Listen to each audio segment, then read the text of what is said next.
Presented by Prize Picks. Get $50 instantly when you play your first $5 and you use the promo code WELCOME to Light Years. Andy Lou, I want kind of a shot right now and not like a positive reason. I definitely want a cigarette right now. Yeah. Because of stress. Need one. I could use one of those. But I'm going to settle for a Surfside. Yeah. Which is actually tastier than both. Makes me feel better than both. 100 grams. That's it. Just 100 calories, my friends. 2 grams of sugar. 0 bubbles. Smooth. The type of calming drink I need right now after what was, I don't even know if frustrated is the right word. Heartbreaker is probably the right word, right? I feel it's kind of a heartbreaker game. Guys, Surfside is newly available in Costco and Target. I should check it out. Anyway. I just had like 3 of them to try to calm me down. So you could see I'm red for the people that are watching this. Thanks to Surfside. Yeah, I was not having anything, and then when the fourth quarter got tense, I'm like, I need a Surfside right now. I need it. And then they go to overtime. So yeah, I might be somewhere between 2 and 3 like you. Anyway, bro. There's a lot to talk about today, Sam. Lost to the Clippers, and I can talk about a bunch of things. I think my biggest fears about spacing and size showed up today. You know, they went 4 guards. Well, I don't know what you want to call it, but like, what do you call Steph, Pods, GP2, Jimmy, Draymond? 3. It's 3 guards, a wing, and Draymond, right? Like, it's a small lineup, right? That the lack of shooting, Jimmy doesn't shoot the ball, Draymond doesn't want to shoot the ball, GP doesn't want to shoot the ball. Like, I could talk about all that, but like the reality is I thought they played well enough to win today. I thought they played winning basketball, and I think the Clippers are just a little bit better than them. And that Clippers team, I might have underestimated how good the roster is top to bottom in general. And, putting that all aside, like, heartbreaker. I'm not going to get on here and we gotta trade everyone. We gotta fire Steve Kerr and all that sort of. Like, man, I'm just kind of like, that sucked. That was just a gut punch game. They gave it a great shot. There's little things I'm gonna get into. We're gonna get into a little later, but like, just fucking heartbreaker. Yeah, that was. I don't know if that's a game that proves that the Clippers are a better team, but throughout the stretch of the game, the Warriors were probably the better team for about 5 minutes, to me, in that game. And that was when Steph was going off. And the Warriors were a better team. And frankly, they had a chance to win the game. But down the stretch, the Clippers were better for the first 40 minutes.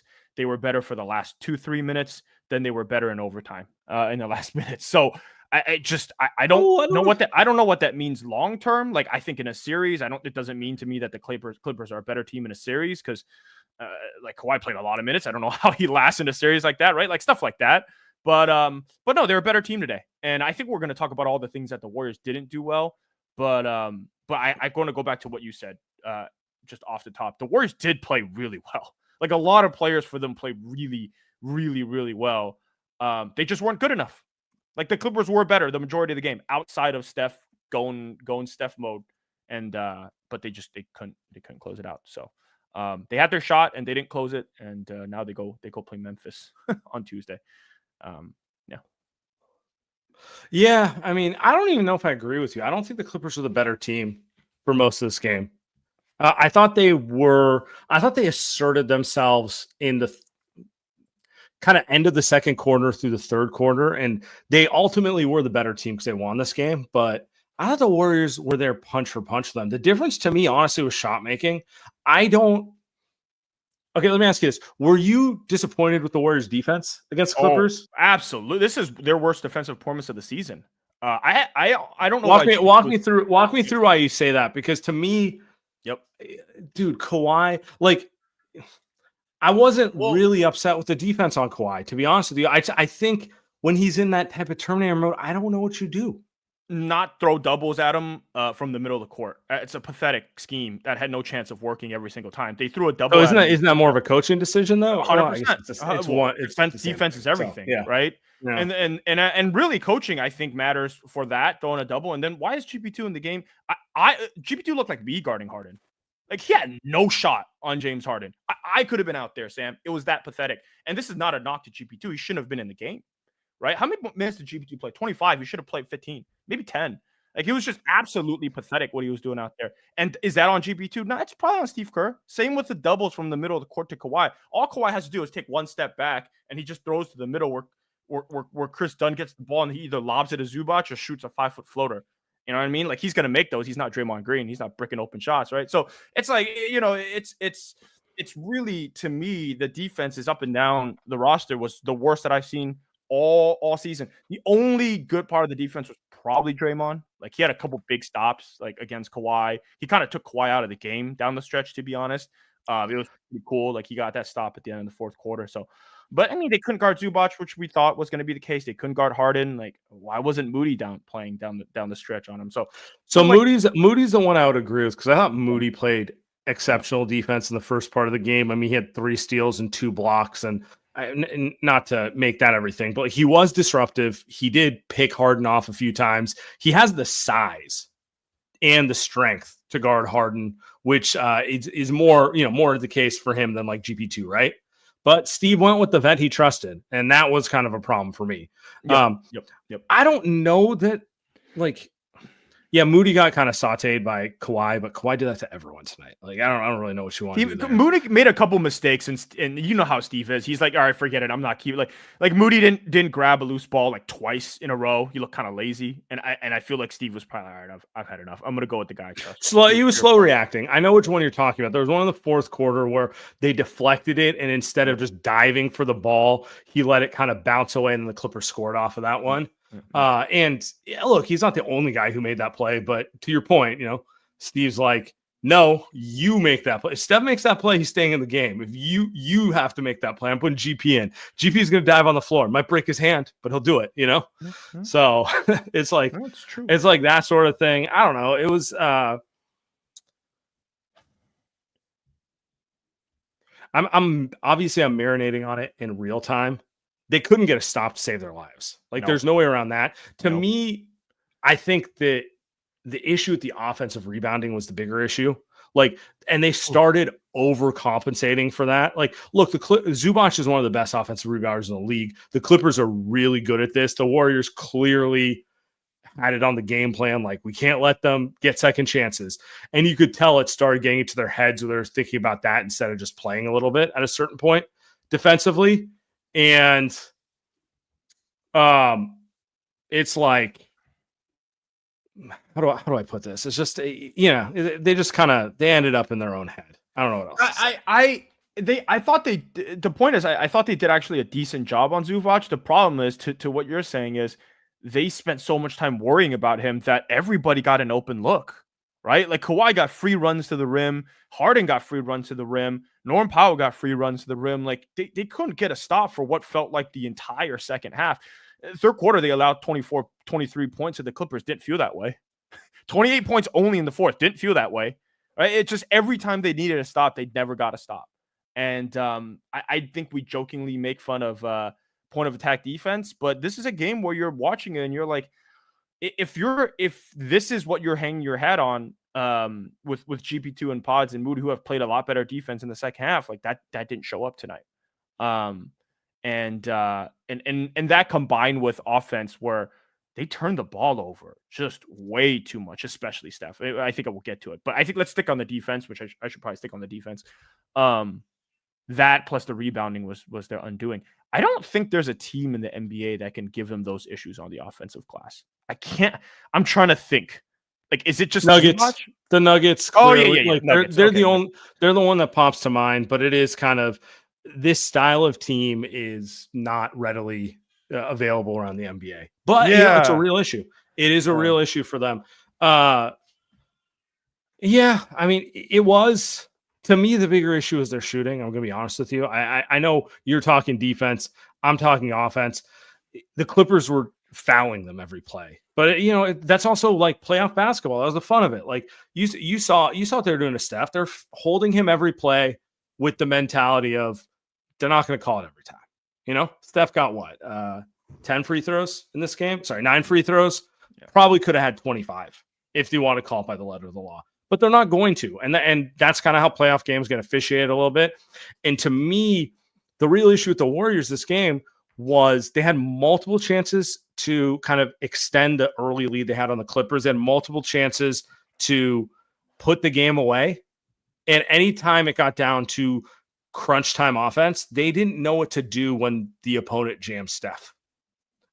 It's funny. Like they desperately missed a version of Klay Thompson who no longer exists. Like you know what I'm saying? And that's kind of what I was seeing. Cause like Jimmy, I have split feelings. I thought he was phenomenal. I think they get blown off the floor if they don't have Jimmy. Jimmy was the best player on the floor the first half of the game. Yeah. Steph didn't really show up until the fourth quarter, right? Yeah. And Jimmy, like the best stretch of basketball they played was when Steph was off the floor in the end of the first and the second quarter, where Jimmy kind of went, Miami playoff Jimmy mode and that sort of thing, right? Like, and that was awesome. And that was like everything you and I were like, thank God they finally got a dude who can do this. And at the same time, once Steph kind of decided to, remind everyone like, oh yeah, I'm good again, and like take over in the fourth quarter,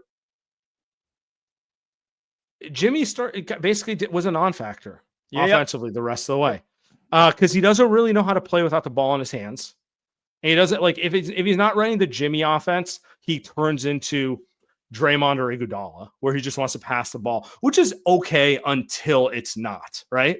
Like, so it's like fine in the flow of a game for me, but like they needed him to assert at the same time. Steph was asserting. And then one last thing I just want to say, like Draymond, like, the missed layups can get it, but like Draymond's never been a scorer. And then GP2, he doesn't want to shoot the ball. Like at a certain point, you're putting Steph out there with 3 to 4 guys who don't want the ball in their hands, except for if it's in a very specific way.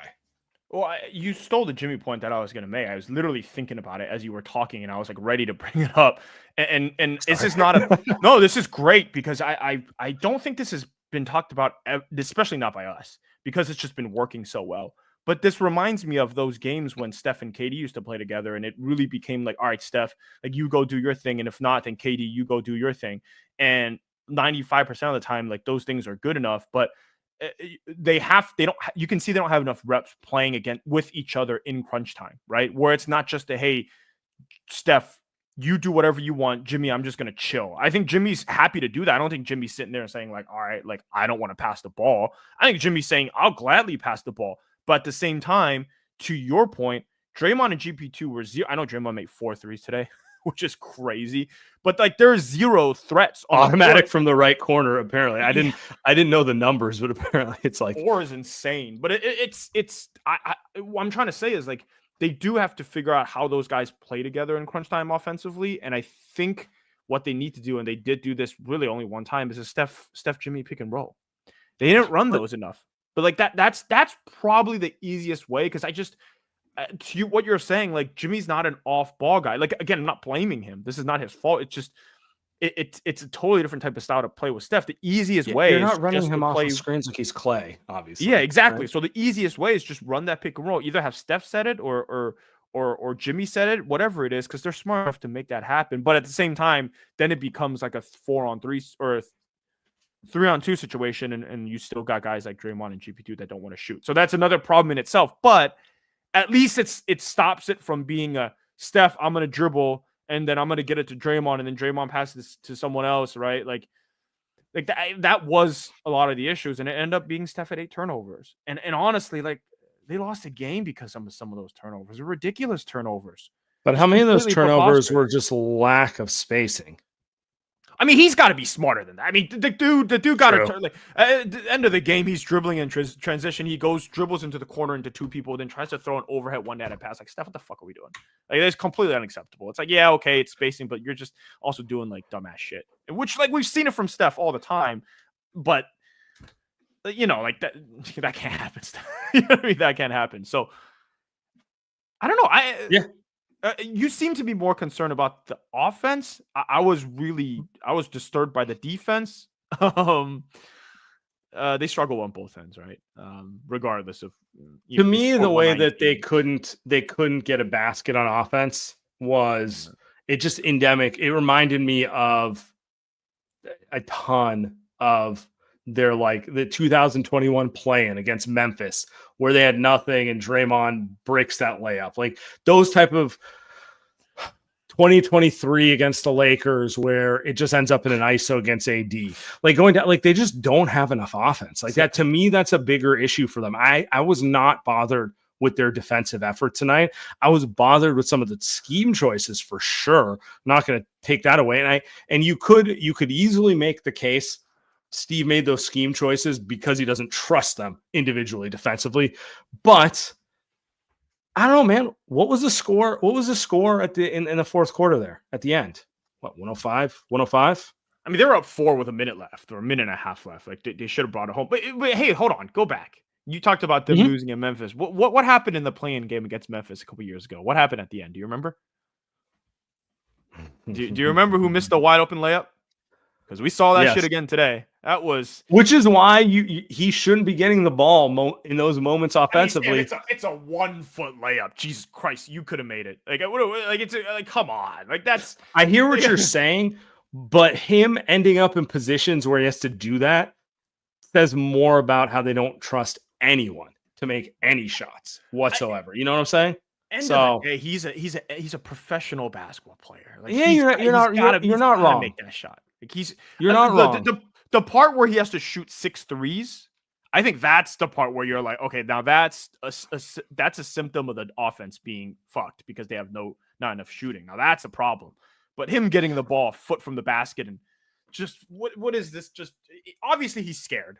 He's obviously scared. He'll never admit this, but he's scared of He's scared of getting blocked. It's crunch time. He's like, you can see he's undersized. It's like the trying to draw pump fake thing is like I'm it's like because I've done it.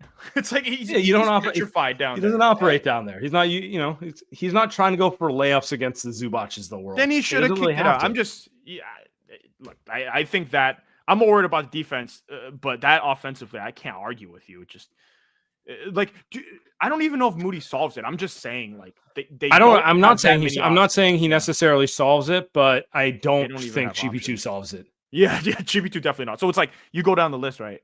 I know we got to go to an ad break at some point, but it's like Looney, Post, Healed. Those are their 3 other guys that Steve Kerr played. I don't think any of those guys solve it. Right. So no, and Draymond should have hit it. Like I'm not. No one's out here making excuses for him, dude. That's not what's going on here. To me, it's not that singular possession. Although that one made me want to fucking throw my hat through the TV. Like it's like just like that sort of thing. But it was like the series of what was 15 possessions in a row where the only shot they could get was Steph's circus 3-pointer. Which is like their best version of offense at this point. Anytime the Warriors devolve to our only form of offense is Steph prayer shots, that's never a good sign. I know he can hit them, but you're not going to win multiple rounds in the playoffs on that. Those are like he hits a backbreaker, but when they're humming, they actually generate good shots, So to me, you were talking about it. I thought this was they tried to go to the Steph Jimmy pick and roll and they couldn't run it because the other 3 guys weren't being guarded. Like the Clippers were jamming them, but they were helping off of everyone and it just got blown up every time. And that to me was the story of it where they're just like, you can't run a 2-man game if the other 3 guys aren't being guarded. Yep. I cannot disagree. I cannot disagree. Frustrating game. I don't know, man, but like, also, Kawhi, how is he going to stay that healthy for eternity? Probably not. Is he going to shoot 13 for 19? Is he going to play 47 minutes? Like a lot of this, like honestly, 2 biggest Steve Kerr criticisms I have are, you probably should have got Moses and maybe Buddy in there a little more because you were desperate for shooting. And the second one is I'm going to wait. Go ahead. Sure. Buddy was playing well, though. Are you going to talk about Steph? Are you going to talk about Steph in the minutes? Because I was going to, instead of like, Steph played 38 minutes. Well, that was going to be my second point, which was look at the Clippers box score: 47 minutes for Kawhi, 48 minutes for James Harden, 43 for Norm Powell, and look at the Warriors minutes: 38 for Steph, 38 for Draymond. Insane. So it's those are the 2 points where it's like, if you play them an extra 5 minutes, maybe they win today, and maybe we don't have to talk about the plan. They win today, and that's a Steve Kerr. We've had this criticism. People that have listened to the Light Years podcast have know this about us saying this. But if the Warriors play the Clippers on Tuesday, they win the game. But Steve, it's a one game. Like you get one game to make the 6th seed. Now you got to go play a playing game, and now Jimmy's hurt, right? So we always talk about this with Steve. He plays the long game. The problem with the long game is it works if you have a high margin of error. This Warriors team has a high margin of error, and Ty Lue went for it. Tyler went for it and got it. If Steph plays 39 minutes, they win the game. If Steph plays 40 minutes, they win the game. If Steph plays 41 minutes, they win the game. 42 minutes. The game went to overtime. He only had to play one more minute. They win the game. It's that simple. And he ended the fourth quarter playing 33 minutes. 33 minutes is insane.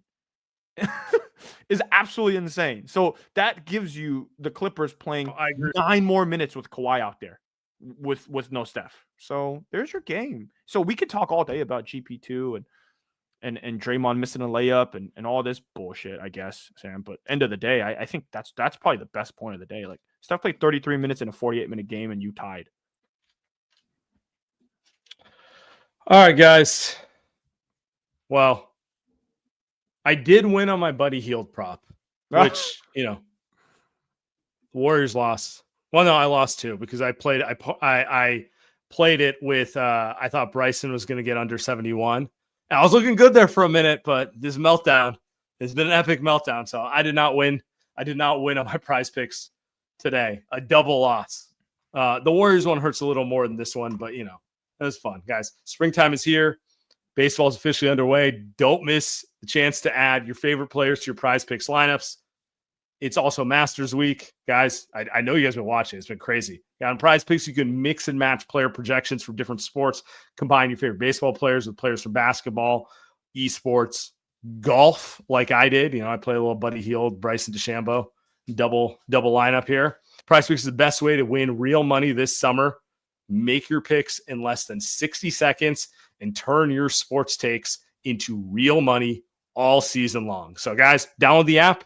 Use the code LIGHTYEARS. You get $50 instantly after you play your first $5. That's code LIGHTYEARS. LIGHTYEARS get $50 instantly and play your first $5. Prize picks, run your game. All right, we got a new sponsor. And this is my immediate favorite right now, PXG. For those that golf, they know. Schedule your fitting today for a limited time. Save up to 20% on your entire order. Go to pxg.com/lightyears. pxg.com/lightyears. Save 20% off your entire order. The fastest way to improve your performance on the golf course is a PXG fitting. I got mine done a couple weeks ago, Sam. I just saw Rory miss a putt to win the Masters, but wouldn't be mad if I could putt 5% as good as Rory McIlroy. And I'm thinking I don't even bother comparing myself, to be fair.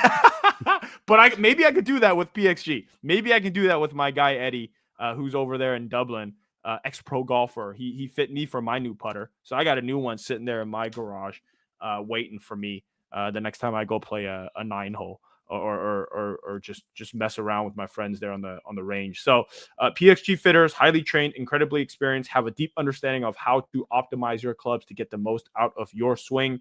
PXG fittings are educational and fun. He gave me a full lesson, Sam. I didn't pay for it or anything like that. He just gave me a full 15-20 minute lesson. It was awesome. He got my hand right, fixed my posture, got my putt game going, and he got a putter that fits for me. So schedule your fitting today. For a limited time, you can save up to 20% on your entire order. Head over to pxg.com/lightyears. That's pxg.com/lightyears to save up to 20% on your entire order. pxg.com/lightyears. Restrictions apply. See site for details. By the way, guys, if you're watching the live show, throw a like, throw a comment. Let us know. Hell yeah. Talk some shit. Do whatever you want. Let's talk JK. Where are we going? Oh, we're talking okay. So this was good. This was obviously not top of mind given the game went to overtime and everything's going, but notable. Steve was talking about it after the last post-game show. Everyone took his comments as a subtle message to a one Jonathan Kuminga. And, he followed it up by just DNPing him today. You know, the whole like, I need guys who can fit in the offense, play quick. Coached it like a playoff game, including sitting Steph a couple minutes longer than I would have liked. But yeah, I mean, getting a DNP here. I mean, what's your take on this? I mean, Steve only played 9 guys. Steve played 9 guys. And honestly, 8.5. I think he wants to use Quentin Post more, but Quentin Post looked every bit like a rookie in there. Like he needs his shooting, but it's really hard to play him in a game like this. So, I criticized Quentin Post, and I immediately felt bad. I was like, what am I doing? What am I doing? Draymond screaming at him. Did you see Draymond? Get up on Kawhi. He just gives up a wide open 3, and I'm just, I can't. Quentin Post tries really hard, man. It's just not the game for him. It's a rough game out there. Sam, we're gonna do the Kuminga thing. What do you think Kuminga's reaction was? What do you think Kuminga's reaction was when Steve Kerr? Because Steve Kerr had to have told him that he's out of the rotation. This wasn't a. I mean, I don't think he's happy. I'm not like. To me, the more interesting part is there's been no reporting on what's going on with Kuminga and the Warriors. For him to just get outright DNP'd, I mean, it lets you know that he told him he's not playing. And if he told him he's not playing, I'm going to tell you right now, Steph and Draymond said don't play him. You know? Or at minimum, they were cool with it. Because Steve takes bullets for Steph. Everyone gets up here and kills Steve Kerr.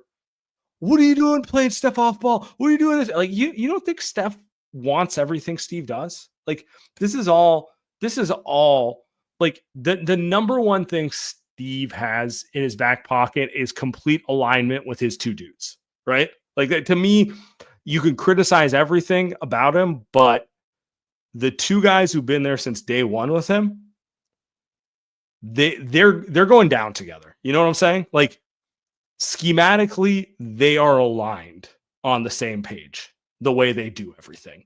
And it may be right and it may be wrong. Big picture tells us it's right more often than it's wrong. The rings speak for themselves. They like to do things their way, but there's also times where maybe it's not right. And to me, when you see a outright DNP in a moment like this, Steve will take the blame for it. But to me, it's the core saying, we've had enough. Maybe he figures out in the offseason. But I need to win this game, and I want guys who understand how we need to play, even if they're 6'2".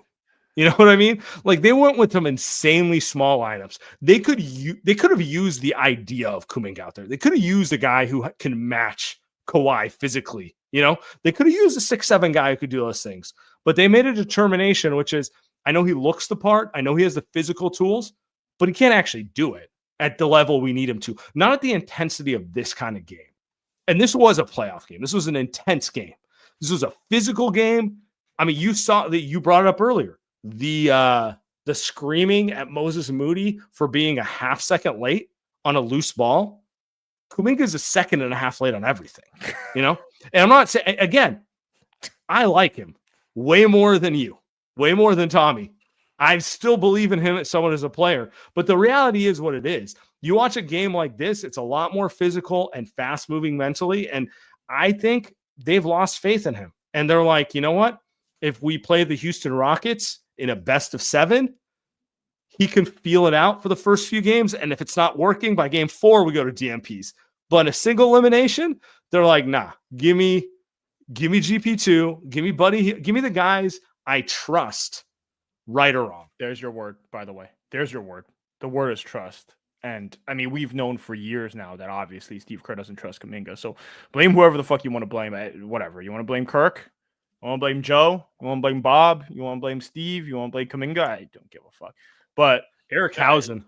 I'm blaming Eric Hausen. Eric Hausen, yeah. Blame the who's the guy in charge of the finances? I forget his name. They gas him up too.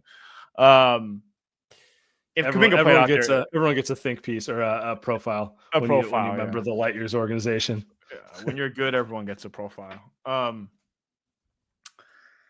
If he played today, he would have gotten fucking destroyed. I mean, come on, it's just Harden would have drawn 10 fouls on him. He would have turned the ball over 16 times. Like, I'm not saying he's maybe worse. GP2 didn't play great, right? That's the other thing. The worst part of this is the Warriors really needed a version of Kuminga that is bought into this team to play today.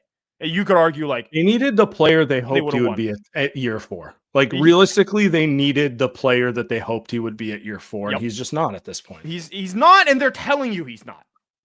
So listen. While they're also telling you, shout out Fitz, arguably the best propagandist this planet has seen in like 2 decades, is telling you he is. But yes, you're right. Their actions tell you he's not. And by the way, Fitz made it a point, didn't mention Kuminga's name one time on the broadcast today. Not one time. That's how you know. That's how you know. Raymond Ritter delivered the memo. He said he gave him a note. He said, Kuminga DNP, do not mention his name once. Do not fuck it. He did not mention it one time. You guys correct me if I'm wrong. Not one time.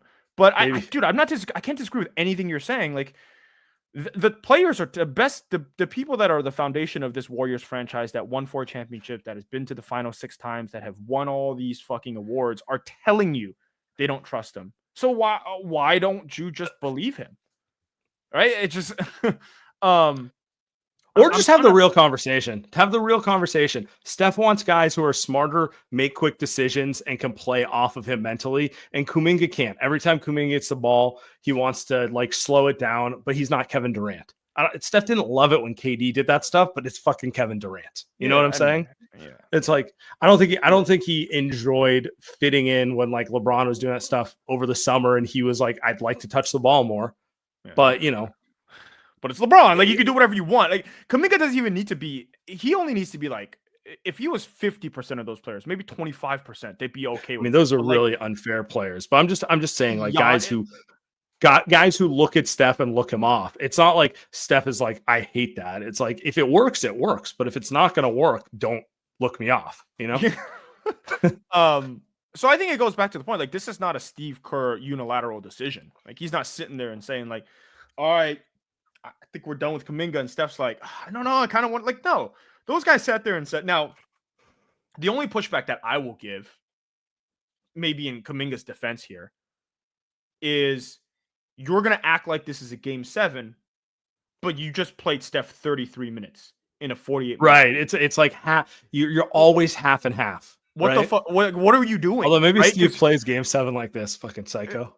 It's right, because again, like, if you're going to say, all right, you don't want to play me because you don't trust me, then go and actually try to treat it like a game 7. And Steve did not. So there's the part that it doesn't make sense. Now, someone else can argue like, all right, he just doesn't trust Kuminga. You said it. He just doesn't trust him. He doesn't trust him. He's not going to bother playing him. It's like, okay, that's fine.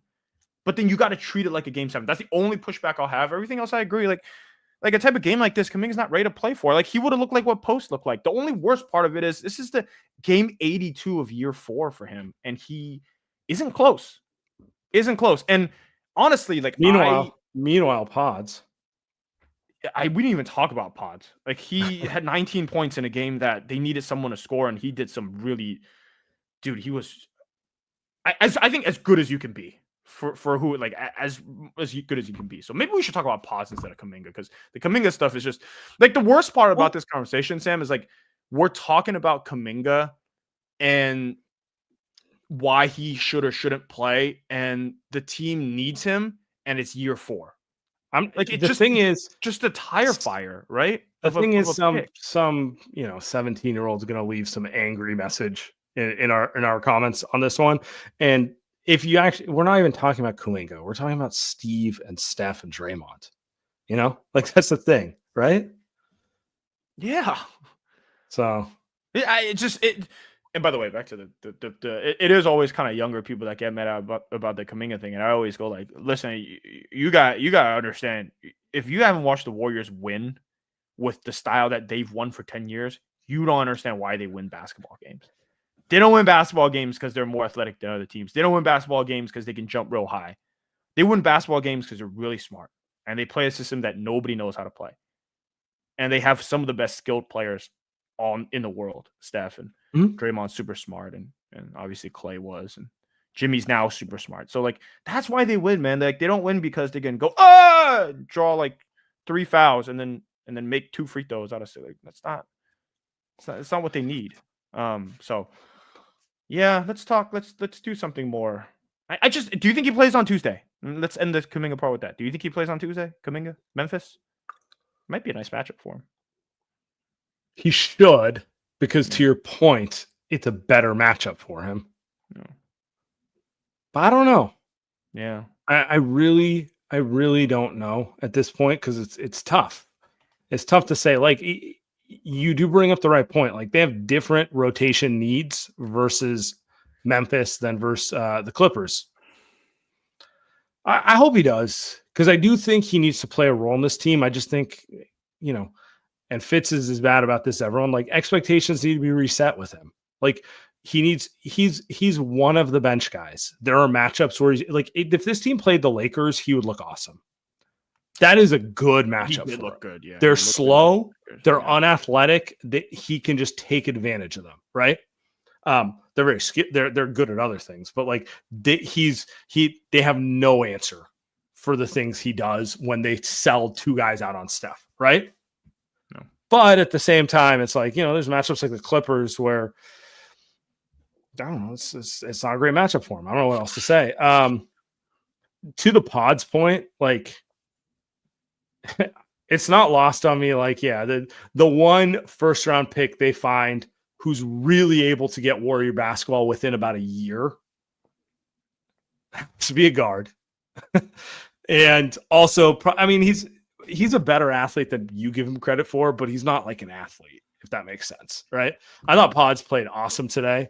I thought he, led the team in rebounding. Say what you want. Like, maybe some other guys should grab more rebounds, but he's against a big physical side. He still gets his nose in there and gets loose balls. Excellent passer, doesn't turn the ball over. And the shot's becoming pretty reliable for him. It's becoming pretty reliable for him. Like, he's turning into a hell of a player. And more than anything, he could have easily been overwhelmed by the physicality and the moments. And he fit into this game. He fit into the game immediately. I was texting you like in the first half. I was like, "Oh, he's that type of player. Like he's a big game guy. Like, he's going to show up. He's not going to be scared." And like Moody did too in the first half. Now Moody kind of fell apart there in the second half, but like Pods, you could see him the whole way. Closing lineup, played the final stretch. I really like the only mistakes that he made to me are like things that are just like, all right, well, like those are just mistakes he's got to make because he's in his second season.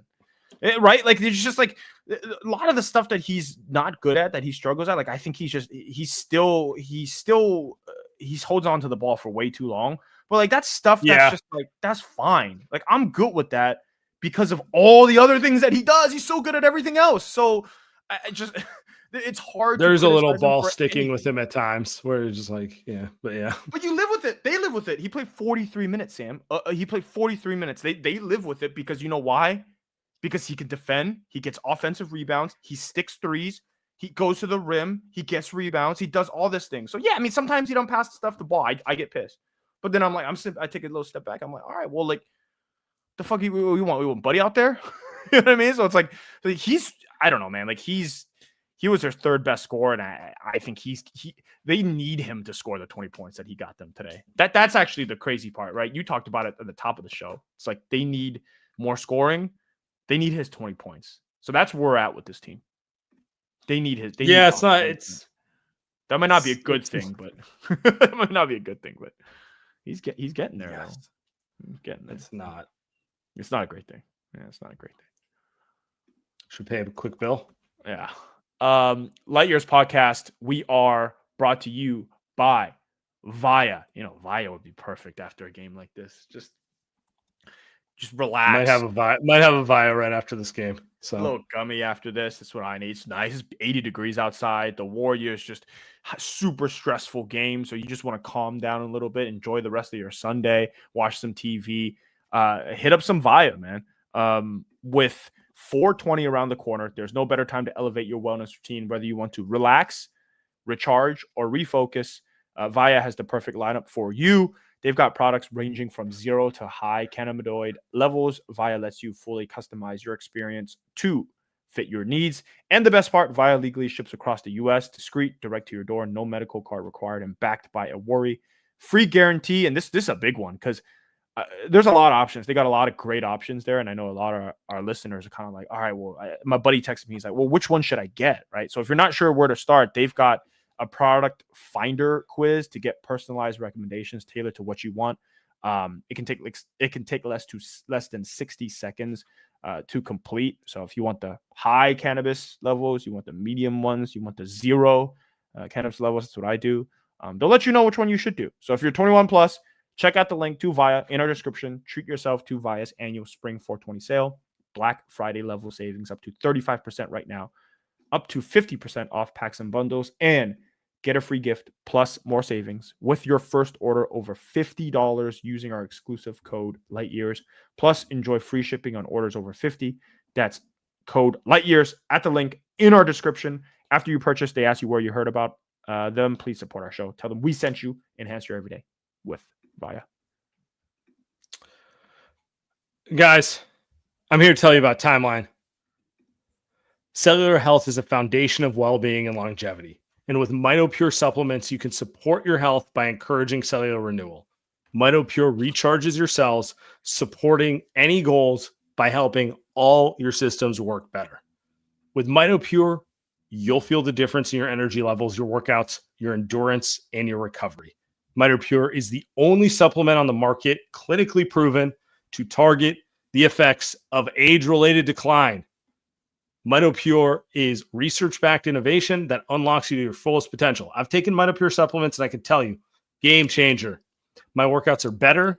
I feel like I have more energy, and I can rest well knowing I'm taking care of my health. It's one day at a time and easy to take. You'll thank me later. Guys, Timeline's now offering 10% off your order when you use the promo code LightYears. That's timeline.com/LightYears. Timeline.com/LightYears. Guys, you'll appreciate it. All right. So Tuesday night, 7 p.m. is what I'm seeing against the Memphis Grizzlies at the old Chase Center. On the one hand, I could argue they take care of business Tuesday. They probably aren't going to play till Sunday, which means okay. Tuesday to Sunday. Look, it's not a full week, but 5 days, I'll take it. Rest Wednesday, Thursday, get a couple practices in Friday, Saturday, call it a week. It's better than nothing. On the other hand, this team has never won a play-in game.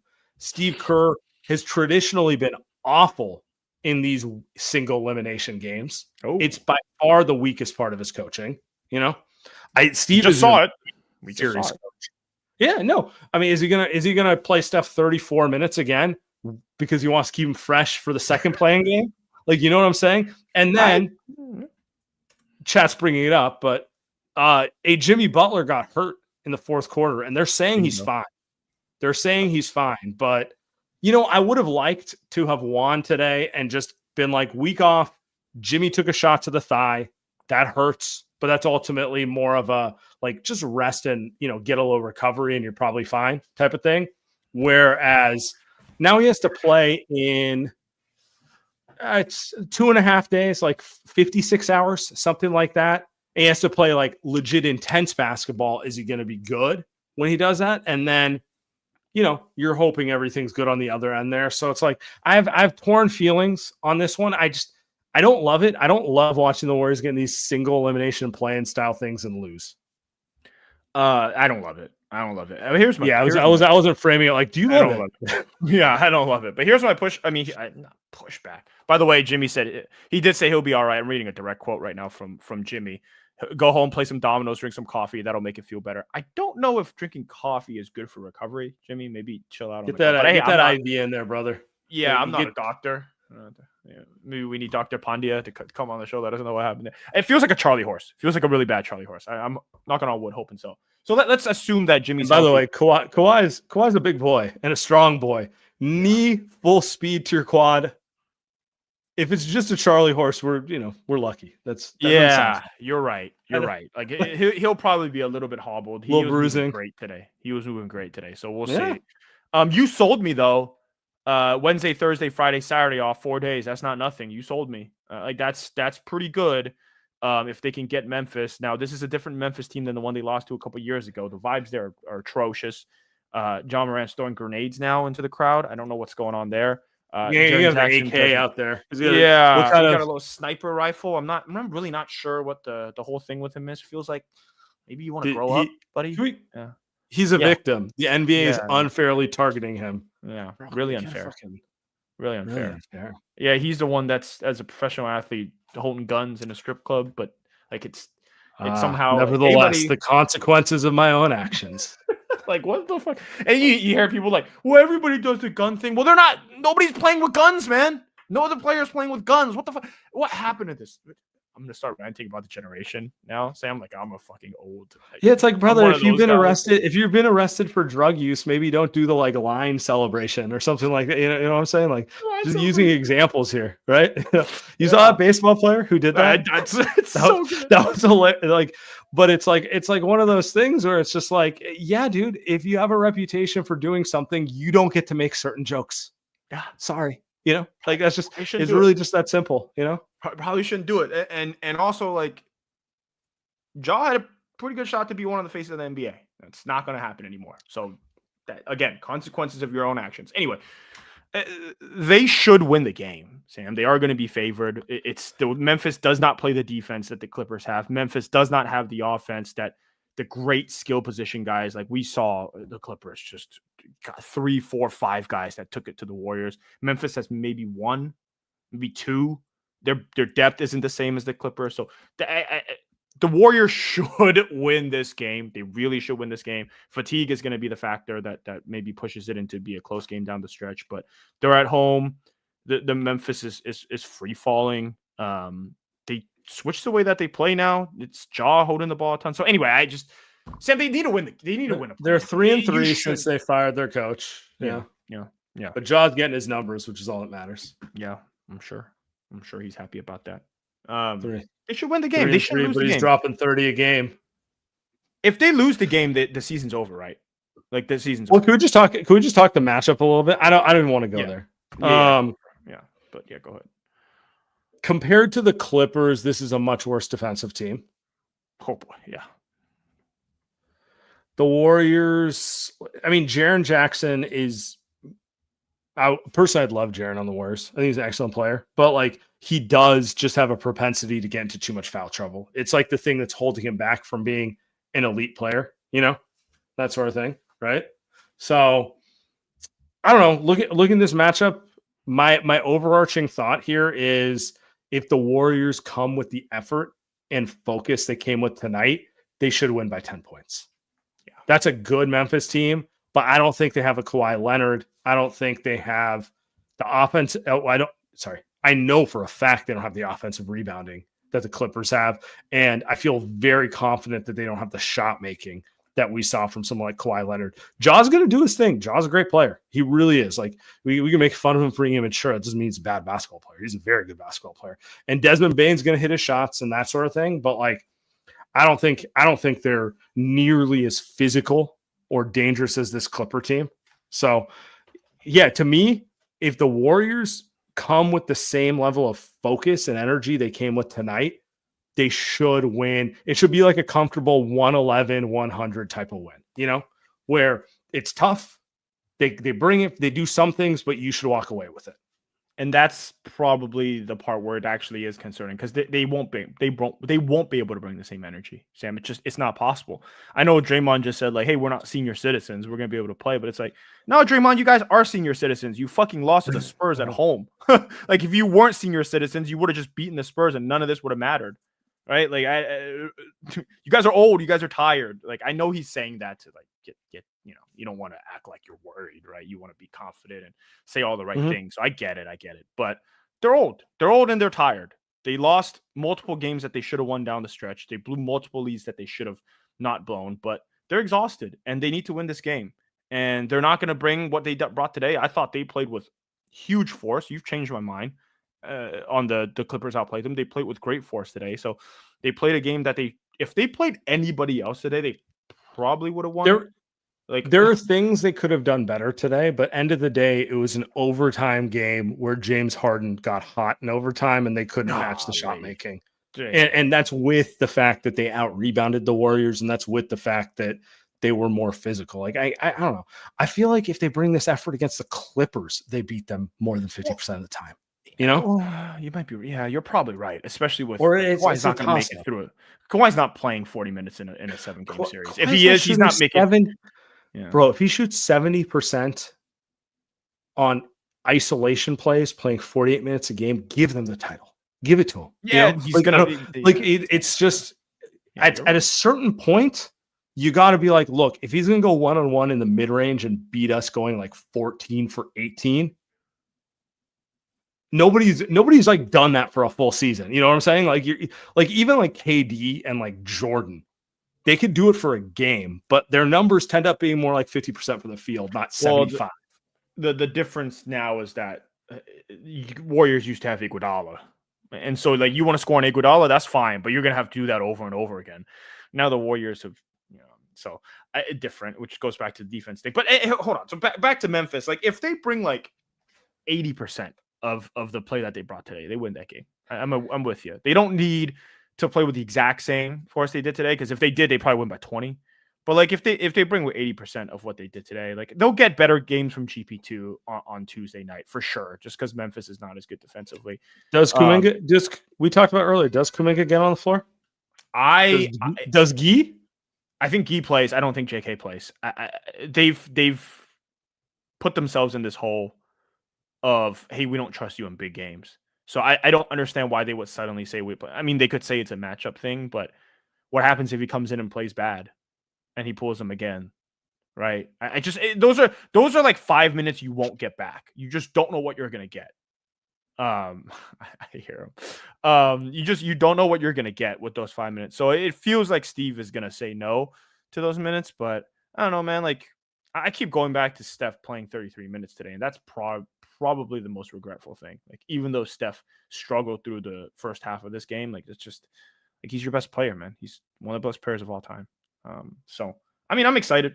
I'm excited because you sold me, Sam, on the Sunday matchup against the Houston Rockets, I think, if they win the game against Memphis. So, well, we'll live with that. That's good. We'll be back Tuesday. Tuesday we move. Everyone, go have a Surfside. Enjoy your evening. We are back.